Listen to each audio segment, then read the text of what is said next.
Swiggy से paneer order कैसे करें। आप स्विगी से पनीर ऑर्डर करना चाहते हो तो इस वीडियो को पूरा देखना। इसके लिए स्विगी ओपन करना है और सबसे पहले आपको अपना एड्रेस ऐड करना है। एड्रेस ऐड करने के बाद सर्च ऑप्शन शो होगा, इस पर क्लिक करना है एंड यहाँ पर पनीर टाइप करना है। देन टाइप करने के बाद नीचे पनीर से रिलेटेड मल्टीपल डिशेस दिखाई देंगे।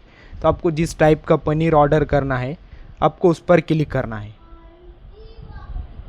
देन क्लिक करने के बाद फिर से आपको उस टाइप के नीचे मल्टीपल डिशेस शो होंगे, तो आपको जिसे ऑर्डर करना है उस पर क्लिक करना है।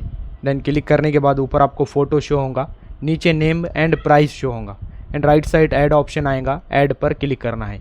फिर नीचे ऐड आइटम पर क्लिक करना है।